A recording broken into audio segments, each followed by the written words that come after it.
বিজেপিৰ হৈ কাম কৰাৰ বাবে ক্ষুব্ধ হৈ জামাত উলামা হিন্দৰ ফালৰ পৰা ফালৰি কাটিলে একাংশ মৌলানাই নতুনকৈ গঠন কৰিলে জামাত উলামা কাউন্সিল বিটিআৰ অসম। এই সন্দৰ্ভত চিৰাঙৰ বিজনীৰ কাৱাটিকাৰ জামিয়া তালিমুৰ বানাত মাদ্ৰাছাৰ সভাগৃহত মঙলবাৰে জামাত উলামা কাউন্সিল বিটিআৰৰ কেন্দ্ৰীয় মুখ্য আহ্বায়ক হাফিজ জাকিৰ হুছেইন ইছাটিয়ে এখন সংবাদমেল সম্বোধন কৰে। সংবাদমেলত মুখ্য আহ্বায়ক হাফিজ জাকিৰ হুছেইন ইছাটিয়ে কয় যে ধৰ্মীয় সংখ্যালঘু সংগঠন হৈ বিজেপিৰ হৈ কাম কৰাটো গ্ৰহণযোগ্য নহয়।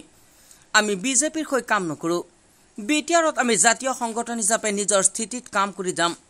বিটিআৰৰ শান্তি উন্নয়ন বাহাল ৰাখিবলৈ আৰু চৰকাৰৰ লগত থাকি ধৰ্মীয় সংখ্যালঘু জাতিটোক যাতে উন্নয়নৰ দিশত লৈ যাব পাৰোঁ তাৰ বাবে নৱগঠিত জামাত উলামা কাউন্সিল বিটিআৰে ইউপিপিএল দলক সমৰ্থন দিব।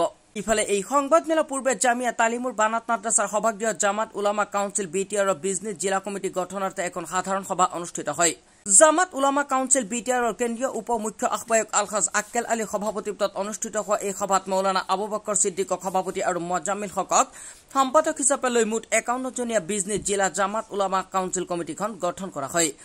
সভাত জামাত উলামা কাউন্সিল বিটিআৰৰ কেন্দ্ৰীয় মুখ্য আহ্বায়ক হাফিজ জাকিৰ হুছেইন ইছাটি মুখ্য অতিথি হিচাপে উপস্থিত থকাৰ লগতে বিটিআৰৰ বিভিন্ন অঞ্চলৰ পৰা জামাত উলামা কাউন্সিলৰ প্ৰতিনিধিসকলে অংশগ্ৰহণ কৰে। News desk report Bijni time. তো আজি আমি 30/7/2024 ইংৰাজী তাৰিখে জামাত উলামা কাউন্সিল বিটিআৰ অসমৰ এটা সংগঠন আমি পূৰ্বতে আমি কেইবাটাও মিটিং কৰিছিলোঁ যদিও প্ৰত্যেকখন জিলাত আমি কনভেনৰ হিচাপে 10জনীয়া 15জনীয়া এটা আমি কমিটি গঠন কৰি দিছিলোঁ।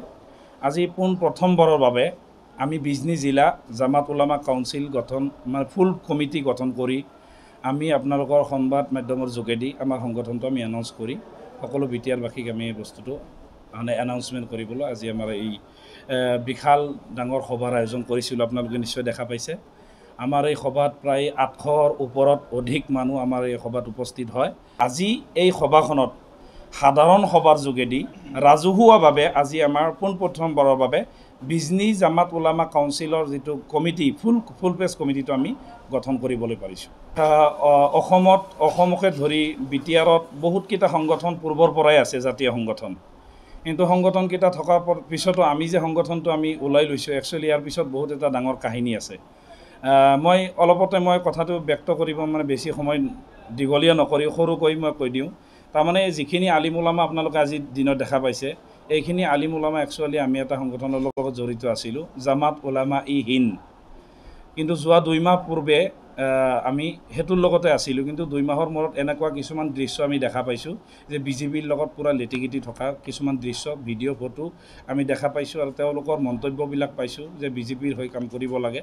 সেইবুলি গোটেই বিটিআৰৰ আলিম উলামাৰ লগত আমি বহি আমি এটা সিদ্ধান্ত লৈছোঁ যে আমি একচুৱেলি ধৰ্মীয় সংখ্যালঘু সংগঠন হিচাপে আমি বিজেপিৰ হৈ কাম কৰাটো কিমান দূৰ গ্ৰহণযোগ্য হ'ব সেইবুলি সকলো বিটিআৰৰ আলিম উলামাসকলে এটা মন্তব্য দিছে যে আমি কোনো বিজেপিৰ লগত কাম নকৰোঁ। আমি জাতীয় সংগঠন হিচাপে নিজৰ স্থিতিত আমি কাম কৰি যাম।